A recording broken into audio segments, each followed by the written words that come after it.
ہمت کر کے دوبارہ کہا، کیا فرمایا آپ نے؟ آؤ میاں بیٹھو، کہیں باہر سے آئے ہو؟ عزیز ہو ان کے؟ کیا ہوا انہیں؟ میں سمجھا نہیں۔ جنت نشین ہو گئے وہ تو، محلے کی عظمت تھے، باخدا پیشہ برا پایا تھا مگر محلے کی ناک تھے، درویش سخت، امیروں کی جیب تراش کو غریبوں کی ضرورتیں پوری کرتے تھے، کسی کو تکلیف میں نہیں دیکھ سکتے تھے۔ آدھی رات کو پہنچ جاؤ چاند خان، دمے در دمے سخنے حاضر، مجال ہے کسی ضرورت مند کو؟ انتقال ہو گیا ان کا؟ میں نے لرزتی ہوئی آواز میں پوچھا۔ بزرگ بہت باتونی معلوم ہوتے تھے۔ ہاں میاں، عرصہ ہوا، ریل کا حادثہ ہوا تھا، 70 افراد ہلاک ہوئے اور بے شمار زخمی، خدا جانے ان میں سے کون کون ریل کے حادثے میں ہلاک ہو گئے وہ۔ ہاں عزیزی، مگر کئی ماہ ہو گئے ان کو، تم کہیں ملک سے باہر گئے ہوئے تھے؟ حادثہ کہاں ہوا تھا؟ رنجنا پور جنکشن سے کوئی 6 کوس پیچھے، سنا ہے قیامت خیز حادثہ تھا، سنا ہے ریل کے ڈبے۔ اس سے آگے بزرگ نے کیا کہا سمجھ میں نہیں آیا، بس بہت کچھ یاد آ رہا تھا۔ وہی وقت تھا، بالکل وہی وقت۔ اس وقت انہوں نے مجھے سلا دیا تھا، میں سو گیا تھا، پھر سورج چمکا تھا، کچھ شور و غل تھا، میں نے، اور اس کے بعد میرے 5 ماہ کم ہو گئے تھے۔ رما رانی نے مجھے شکتی پور میں ہی پایا تھا، یہی بتایا تھا مالتی نے۔ حالات سمجھ میں نہیں آ رہے تھے، حادثے نے میرا دماغ الٹا دیا تھا، اور چونکہ میرا کوئی وارث تو تھا نہیں، اس لیے نہ جانے کہاں کہاں مارا پھرا ہوں گا۔ اور پھر رما رانی، محترم خان صاحب کے کچھ اور ساتھی بھی یہاں رہتے تھے، میں نے آواز پر قابو پا کر کہا۔ ہاں بہت سے تھے، بہت سارے تھے، مگر جب بادشاہی نہ رہا، رعیت کیا رہتی؟ جس کا جدھر منہ چلا اٹھا چلا گیا۔ اب تو تالا پڑا ہے کوئی 4 مہینے سے، کوئی آتا ہی نہیں ادھر، بزرگ نے جواب دیا۔ آخری امید بھی ٹوٹ گئی تھی۔ چاند خان صاحب کے بارے میں تو اندازہ ہو گیا تھا کہ بیچارے میری ہی وجہ سے موت کے منہ میں چلے گئے تھے۔ ذلیل بھوریا چرن اس تعویذ کی موجودگی میں خان صاحب کو تو کوئی نقصان نہیں پہنچا سکا، لیکن ریل کا حادثہ بلا وجہ ہی تو نہیں ہوا ہوگا، ضرور اس میں اس کی کوئی چال ہوگی۔ کتنے لوگ مارے گئے میری وجہ سے، ان سب کا خون میری ہی گردن پر تو ہے۔ اگر میں برے راستوں کا انتخاب نہ کرتا، اگر غلاظت کی تلاش میں قدم آگے نہ بڑھاتا، زندگی کو اس انداز میں گزارنے کی کوشش نہ کرتا جیسے اس دنیا میں رہنے والے نیک لوگ گزارتے ہیں، ایسے ہی سب کچھ ہوتا۔ بہت بڑا گناہ گار تھا میں، نہ جانے کس کس کا قاتل، اپنے ہاتھوں سے بھی تو میں نے قتل کیے تھے۔ وہ بیچارے جیل کے مظلوم سپاہی جو صرف اپنی ڈیوٹی سر انجام دیتے ہیں، پیٹ کے لیے، رزق کے لیے، براہ راست میرے ہاتھوں مارے گئے تھے۔ گناہوں کی تعداد بڑھتی ہی جا رہی تھی، نہ جانے آگے کیا کیا کرنا پڑے گا۔ خان صاحب کے کسی ساتھی کا پتہ چل جاتا تو کم از کم اس سے رتولی کے بارے میں معلومات حاصل کر لیتا۔ ان صاحب کا نام بھی مجھے یاد نہیں رہا تھا جن صاحب کے پاس خان صاحب مجھے لے جا رہے تھے۔ کاش اس وقت توجہ ہی دے لیتا، خان صاحب سے وہ تمام تفصیلات پوچھ لیتا تو کم از کم کوئی صحیح اندازہ ہی ہو جاتا۔ یہی غنیمت تھا کہ رتولی کا نام معلوم ہے، وہاں جانے کی کوشش کی جا سکتی ہے، لیکن خان صاحب کے بغیر کیا کروں گا؟ کیا کہوں گا کسی سے؟ کسے تلاش کروں گا؟ کیا یہ سب ممکن ہے؟ کیا یہ سب ممکن ہے؟ پھر دل میں ایک خیال ابھرا، خان صاحب کے گھر کا جائزہ تو لیا جائے، ہو سکتا ہے وہاں کوئی ایسی نشاندہی ہو جائے جس سے کچھ اور تفصیلات معلوم ہو۔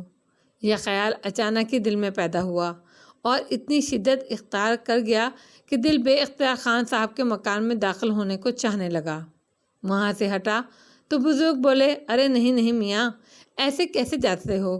گنے کا رس منگواتا ہوں تمہارے لیے، 2 گلاس پیو، دل ٹھنڈا ہو جائے گا۔ بڑی بری خبر سنائی ہے ہم نے تمہیں، لیکن تعجب ہے، 5.5 مہینے ہو گئے اس واقعے کو تو تم نے خبر ہی نہ لی۔ آخر ان سے تمہارا کیا رشتہ تھا؟ ان بطنی بزرگ کو بڑی مشکل سے ٹالا۔ گنے کے رس سے معذرت کی، جھوٹ بولنا پڑا تھا اس سلسلے میں۔ انہوں نے چائے کی پیشکش بھی کر دی، لیکن بس جان چھڑا کر وہاں سے ہٹا تھا۔ دل پر ایک بار پھر غم کے پہاڑ ٹوٹ پڑے تھے۔ یہ احساس دل سے دور نہیں ہو رہا تھا کہ چاند خان جیسا مخلص آدمی میری وجہ سے ہلاکت کا شکار ہوا۔ مکان کے قریب پہنچا، سامنے سے گزرا، بغلی سمت آ گیا۔ دوسرے مکانات میں گھرا ہوا تھا یہ مکان، البتہ 6 مکان آگے جا کر دوسری طرف کا راستہ مڑ جاتا تھا۔ یہاں سے خان صاحب کے مکان کے احاطے کے پچھلے حصے میں پہنچا جا سکتا تھا، جسے میں نے دیکھا ہوا تھا۔ پتلی سی گلی تھی اور غیر آباد رہتی تھی۔ پھر احاطے کی دیواریں بھی اتنی اونچی نہیں تھی کہ انہیں عبور نہ کیا جا سکتا۔ ویسے احاطے کے پچھلے حصے میں ایک چھوٹا دروازہ بھی تھا، لیکن وہ بھی شاید اندر ہی سے بند تھا۔ ادھر ادھر دیکھا اور یہ جائزہ لینے کے بعد کہ کوئی میری جانب متوجہ نہیں ہے، احاطے کی دیوار پر چڑھ کر اندر کود گیا۔ جگہ جگہ گھاس اگی ہوئی تھی، کافی بڑی ہو گئی تھی۔ رات کی رانی کے پودے مرجھا گئے تھے۔ خان صاحب کی پھلواری لگانے کا شوق تھا۔ عقبی حصے میں طرح طرح کے گملے رکھے ہوئے تھے، سب کے سب اسی طرح تھے لیکن مرجھائے ہوئے۔ مکان میں ہولناک ویرانی برس رہی تھی۔ اس وقت جب میں یہاں رہتا تھا، خان صاحب کی موجودگی میں یہ مکان بڑا پر رونق رہتا تھا۔ ان کے شاگرد ہنسی مذاق کرتے رہتے تھے، کہوں کی گفتگویں، آوازیں ابھرتی تھیں۔ خان صاحب کا انداز ان کے لیے مشفقانہ ہوتا تھا۔ اب یہ ساری چیزیں یہاں موجود نہیں تھیں اور ایک عجیب سی ویرانی ہر شے پر چھائی ہوئی تھی۔ آگے بڑھا اور اندرونی حصے میں داخل ہو گیا۔ مکان کا سارا سامان غالباً نکال لیا گیا تھا اور اب وہ خالی پڑا تھا۔ خان صاحب کے کمرے میں داخل ہوا۔ وسیع و عریض کمرہ، کونے میں بچھا تخت، ایک جانب پڑی ہوئی مسہری، یہ چیزیں موجود تھیں۔ مسہری پر البتہ بستر نہیں تھا۔ دیواریں ننگی کر دی گئی تھیں۔ خان صاحب جگہ جگہ نظر آ رہے تھے۔ ہر سرسراہٹ پر یہ احساس ہوتا تھا کہ اب کوئی آواز سنائی دے گی، لیکن کچھ نہیں تھا۔ جو تصور لے کر اس گھر میں داخل ہوا تھا، یہاں آتے ہی سب کچھ ختم ہو گیا۔ اس ویران کھنڈر میں اب مجھے کیا مل سکے گا؟ کسی نے کچھ نہیں چھوڑا تھا۔ گردن جھٹکی، مایوسی نے دل میں گھر کر لیا۔ بھوریا چرن ابھی تک مجھ پر حاوی تھا۔ جو کچھ اس نے کہا تھا وہ کر دکھایا تھا۔ کمبخت نے سکون سے نہیں جینے دے گا۔ سکون تو خیر کیا ہی ملتا، جینا بھی اتنا مشکل ہو گیا تھا کہ ناقابل بیان۔ وہ کمرہ یاد آیا جس میں خان صاحب نے مجھے ٹھہرایا تھا اور جو ایک رات عجیب ہولناک حادثے کا شکار ہوا تھا۔ قدم اس جانب اٹھ گئے اور میں اس کمرے کے سامنے پہنچ گیا۔ بالکل ویسا ہی تھا۔ دروازے، کھڑکیاں غائب، تھوڑے تھوڑے سے ٹکڑے دیواروں میں پھنسے ہوئے۔ کیسی ہولناک کہانی تھی اس رات کی۔ میں کمرے میں داخل ہو گیا اور چند قدم آگے بڑھا ہی تھا کہ دفعتاً ایک بار پھر میرا دل دھڑکنا بھول گیا۔ دل کے کسی گوشے میں یہ تصور نہیں تھا کہ بھوریا چرن یہاں نظر آ جائے گا۔ وہ اپنے منحوس وجود کے ساتھ دیوار سے ٹیک لگائے، پاؤں پھیلائے بیٹھا مجھے گھور رہا تھا۔ وہی بڑی بڑی آنکھیں، وہی ہولناک شکل۔ میں سکتے کے سے عالم میں اسے گھورتا رہ گیا۔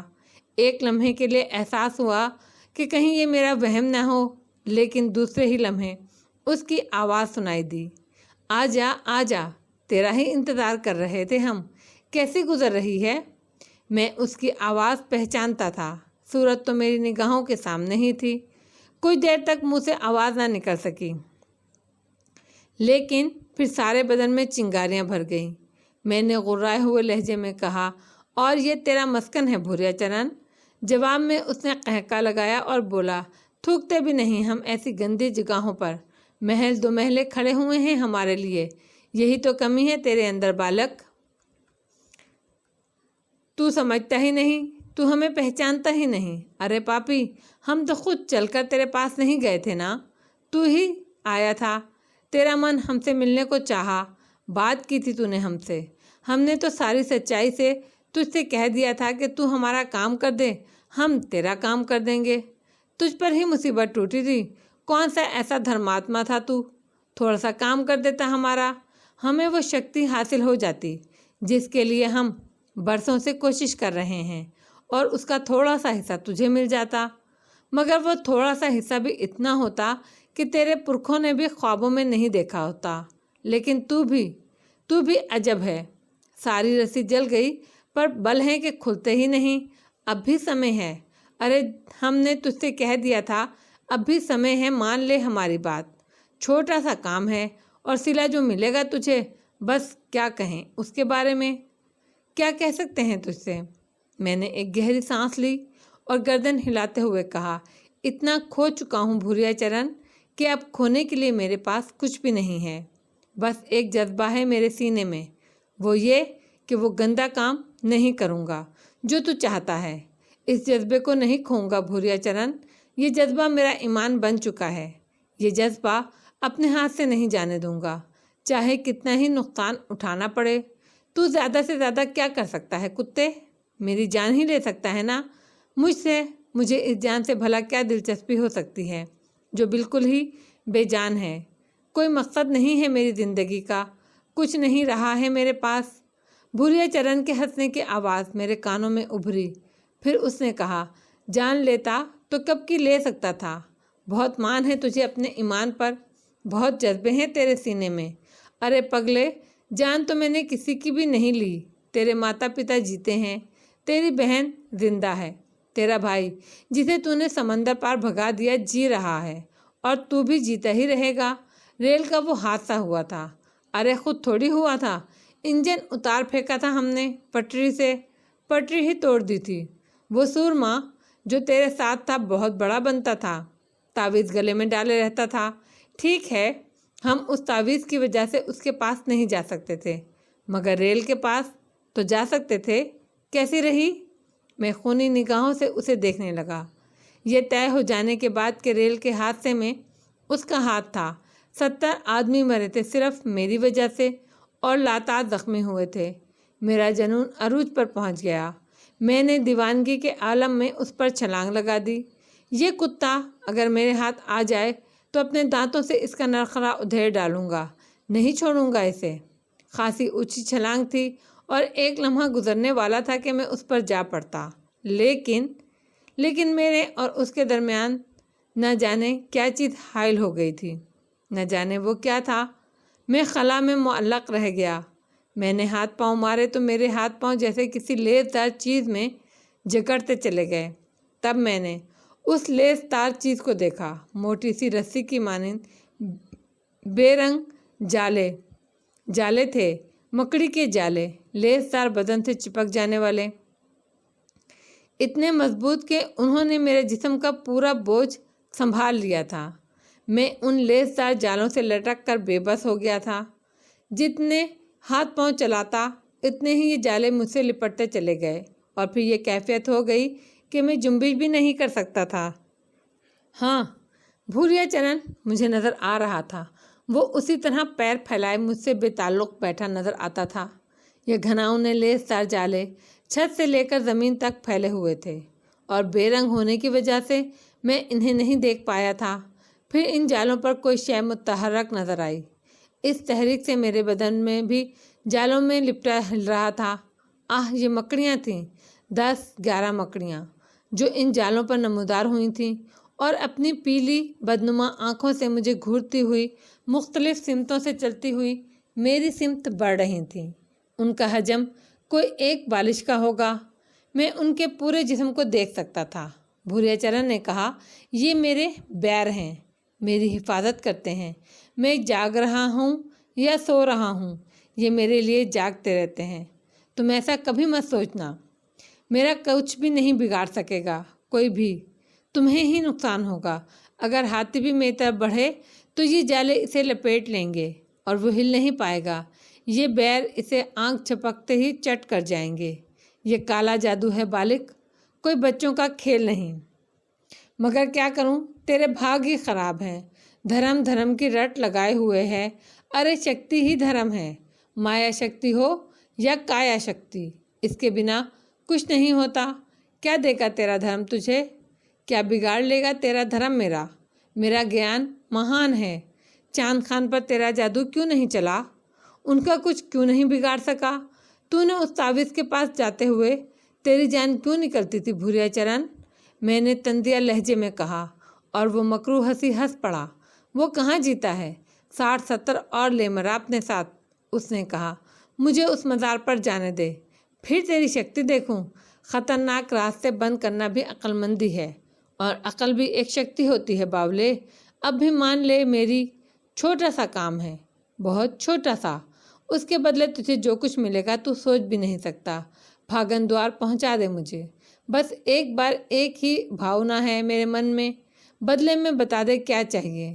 جیون بھر کا سکھ، شانتی، دھن، دولت، ڈھیر سنسار جھکا دوں گا تیرے چرنوں میں، جو مانگے گا دوں گا، بول کے تو دیکھ۔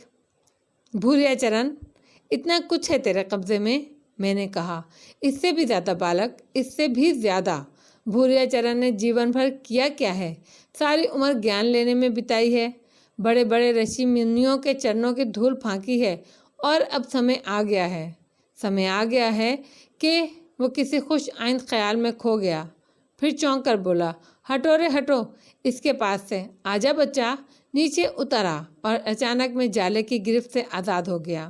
مکڑیاں واپس چلی گئی تھیں۔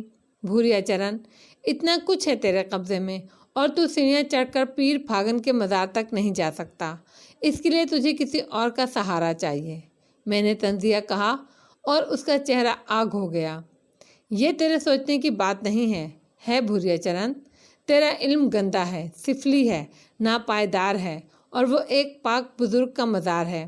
میں نہیں جانتا کہ تو وہاں کیوں جانا چاہتا ہے، لیکن ایک بات ضرور جانتا ہوں، تیرا ناپاک وجود اس پاک جگہ نہیں جانا چاہیے، کم از کم میں اس کا ذریعہ نہیں بنوں گا۔ ہم مقدس جگہوں کا احترام اپنی زندگی سے زیادہ کرتے ہیں۔ وہ تیش کے عالم میں کھڑا ہو گیا۔ ہے رے کتے کی پونچھ، ارے تیری ٹیڑھ تو ہم ایسے نکالیں گے کہ یاد رکھے گا۔ جا مر، بھاگ جا یہاں سے، اپنی ضد کے مزے چکھ، ٹھیک ہوگا، خود ہی ٹھیک ہوگا۔ اللہ مالک ہے، جو ہوگا دیکھا جائے گا، میں نے کہا، اور بھوریا چرن دندناتا ہوا وہاں سے نکل گیا۔